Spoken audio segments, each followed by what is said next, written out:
Hello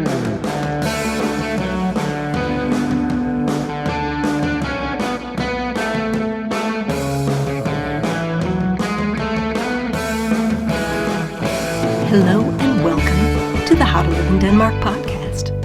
I'm Kaysander Mellish. Anyone who has spent time living in Denmark knows that it's one of the most expensive countries around. That's true when it comes to food shopping in Denmark, too. One Dane who had lived in the U.S. explained it this way.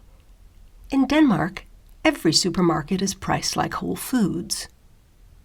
For those of you who haven't visited the States, Whole Foods is a high-end grocery chain nicknamed Whole Wallet or Whole Paycheck. One reason prices are so high is that, unlike most Western countries, Denmark imposes a full sales tax on food items, adding 25% to the price of almost everything. And Danish supermarket workers are also paid a healthier wage than their counterparts elsewhere. Although, if you look closely, you'll notice that many supermarket workers in Denmark are teenagers who are paid half the adult rate. As a consumer, you have many ways to save money on food in Denmark. We're going to talk about farmers markets, Middle Eastern markets, and special markets and apps to avoid wasted food. But the most obvious tip for saving money on food in Denmark is to do it the way the Danes do it, and look at the weekly supermarket specials, the tilbudsavis. These used to come in paper form, stuffed into your mailbox every week, and some people still get them that way. But most people now choose to get them electronically or via apps. You can download the app for your favorite supermarket and get early info about what's on sale. Now, the deal with the tilbudsavis is that supermarkets offer super cheap prices on popular items just to get people in the door, where they will presumably buy other things too. For example, yesterday I bought Danish butter for 5 crowns a package. The usual price is 21 crowns per package. 75% off, not bad. I bought 6 and froze 5 for later use. Your freezer is your good friend in Denmark. Works great for meat, too. Chicken is often on special at very low prices. Or if you're a vegan, it works for seasonal fruits and vegetables. That is my next tip, to plan for the various Danish fruit seasons. Strawberry season in May or June is legendary. The Danes have some of the best locally grown strawberries in the world. Bright red, juicy, and sweeter than candy. Usually when the season starts, strawberries are about 40 crowns a box. As more come in from the harvest, the price falls to 30 crowns a box, and then 20. At the end of a selling day, from one of the street vendors, I've been able to get them for 10. Eat as many berries as you can, they don't last more than a day or two, and then freeze the rest for some other season. Enjoy them during the winter, when the only other strawberries available in Denmark are imported versions, so tough you can bounce them off your plate.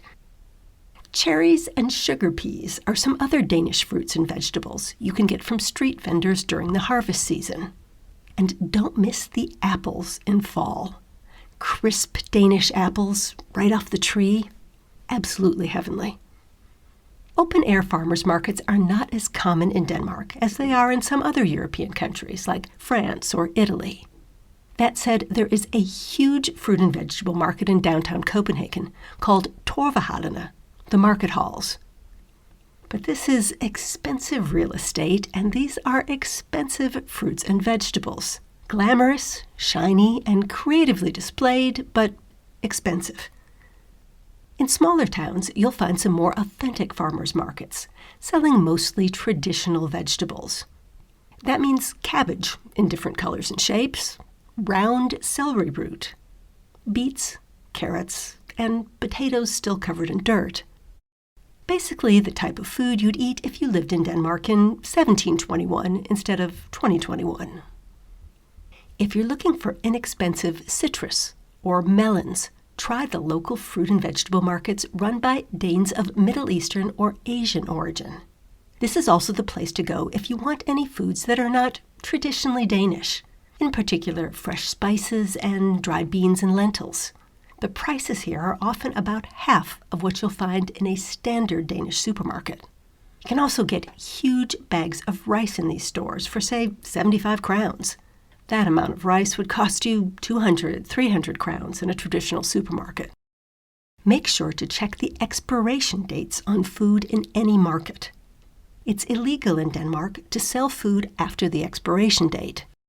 If you're in a supermarket and happen to find an item that is expiring that day, you can usually take it to the manager or cashier and ask for a discount, since the item will have to be thrown away the next day anyway. Most of the big supermarkets actually take the initiative and put food that's about to expire in a special last chance section. I've found some fabulous bargains here. Very expensive food that is 50% off or more because it would have to be thrown out the next day. Even if you can't fit the item in your meal planning for that particular day, you can still put it in the freezer to eat at another time. Many Danish supermarkets and bakeries sell bread for half price after a certain time. In most supermarkets, it's 8 p.m. And there's a very popular app called Too Good To Go that lets you find the location of all different types of last chance food in your area. It offers incredible deals at bakeries, supermarkets, restaurants, sushi joints. The prices are low and the business can avoid having to throw out food that's otherwise perfectly good. Some entire markets specialize in food that would otherwise have to be thrown out. Maybe dented cans or outdated packaging, something that says Merry Christmas on it when it's April. Or oddly shaped fruits and vegetables that don't look pretty but taste just fine. You can get some good bargains there, plus the satisfaction of knowing you're helping avoid food waste, which of course is very good for the environment. One less environmentally friendly way of saving money on food in Denmark is to actually leave the country. Right across the German border, there are shops that sell discounted beer and other canned drinks. You drive over the border, fill up your car with several cases, and drive home. If you live on the east coast of Denmark, you can go grocery shopping in Sweden. Drive across the Øresund Bridge or take the car ferry at Helsingør. The Swedish crown is weak compared to the Danish one, which will produce quite a savings if you're buying a lot. But the most important tip for saving money on food in Denmark is to make it yourself. If you come from a place where you're used to dining out a lot or getting takeout every day, you will not be able to afford that in Denmark. Prepared food in Denmark is expensive, unless you plan to live on hot dogs from the local sausage wagon.